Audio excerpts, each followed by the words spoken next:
In Volume 2 of Hellsing, we hear the following words the first time. Control Alt Restriction Systems 3, 2, 1.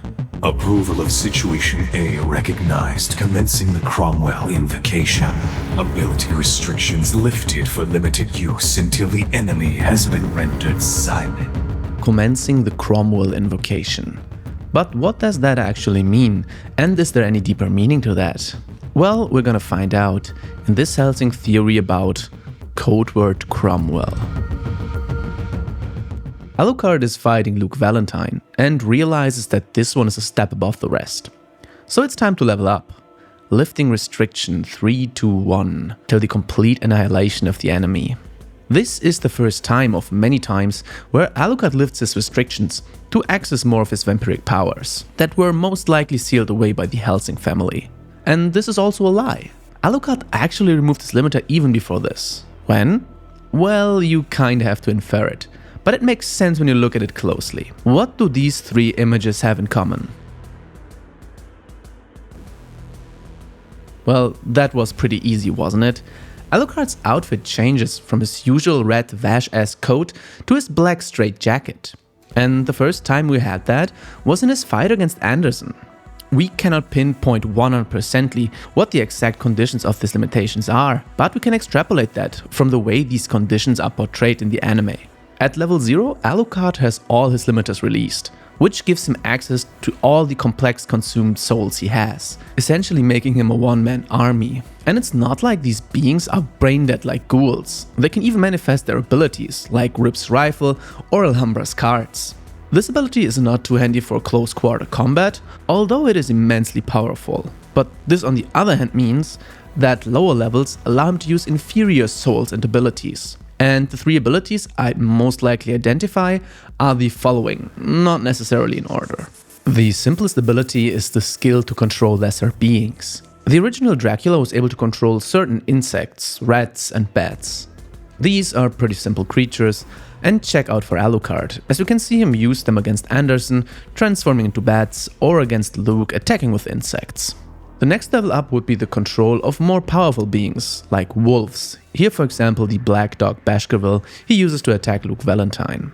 It's certainly a more complex organism and harder to manipulate.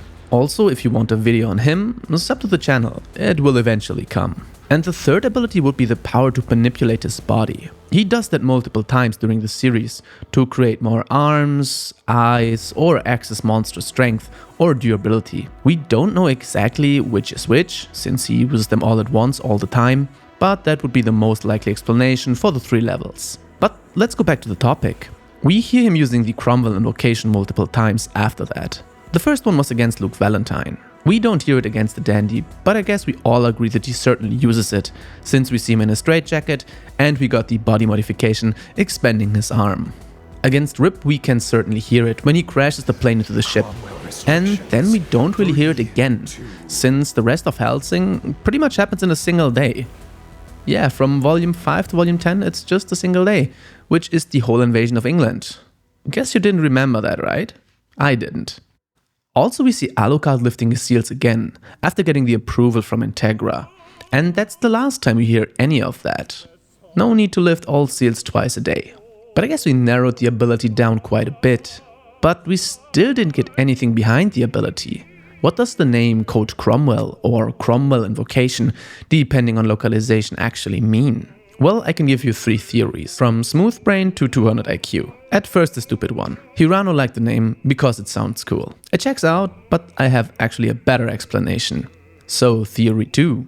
Hirano liked the name and based it on the British military leader Oliver Cromwell. That makes sense, but would mean that Hirano had looked deeper into English history, which I'd argue is a little out of character. So the final theory. He based it on Code Cromwell, a code word used by the British during World War II as a signal to prepare for German invasion. If a Code Cromwell was called, everyone is to prepare for an incoming attack. It sounds cool, and it is from World War II, and since Hirano is a massive wereaboo, that checks out in my opinion. Also, the name is based on Oliver Cromwell again, so guess 2 is also right, with a little roundabout. But who was Oliver Cromwell? Well, he's a little bit controversial.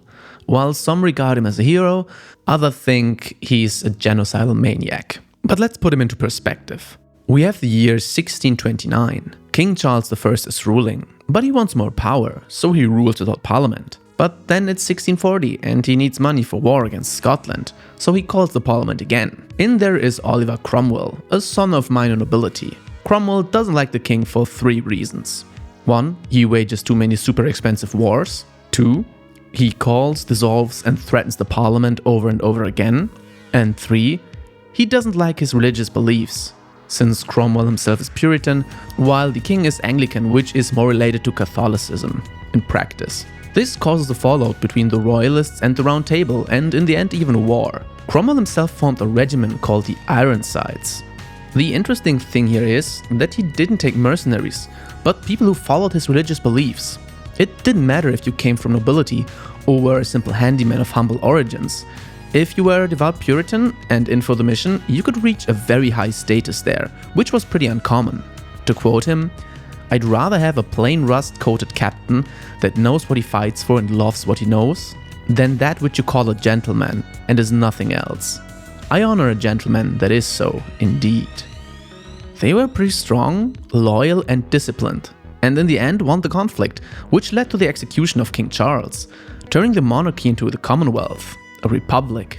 Then he fought Ireland to end the remaining royalists, committing some massacres, for example in Drogheda and Wexford, killing pretty much all of the men, even civilians or surrendering soldiers, a move us pro-gamers call war crimes. He then ruled the Commonwealth, first as the Lord President, then as the Lord Protector, and they even offered him the title of king, which he didn't want. In the end, he was partially a uniter, but also a military dictator. He died in 1658 from malaria, and a couple years later, Charles II, son of Charles I, climbed the throne again, undoing most of Cromwell's abolishment of the monarchy. Yeah, but that's Oliver Cromwell's story. And what has this to do thematically with Alucard? Well, not much, but at least you learned something. But I guess a Code Cromwell, going back to World War II, is a reaction to an imminent threat and supposed to symbolize the mobilization of resources, which makes complete sense, considering what the Cromwell Invocation allows Alucard to do. But before you end the video, I kinda got to apologize. The last video I made, well, I used an AI thumbnail, and man, you people hated it. But I fixed it, and if you're into old school Dragon Ball, you should check this out. And check out Manga Guardian as well. The best accessories for your manga shelf, and you get 15% off your whole order with my code SLEEPY15. And if you have seen my mini manga shelf, you know that I pretty much use all of their products, and I think they are quite awesome. So thanks again, Manga Guardian. Thanks for watching, and see you in the next video. Bye.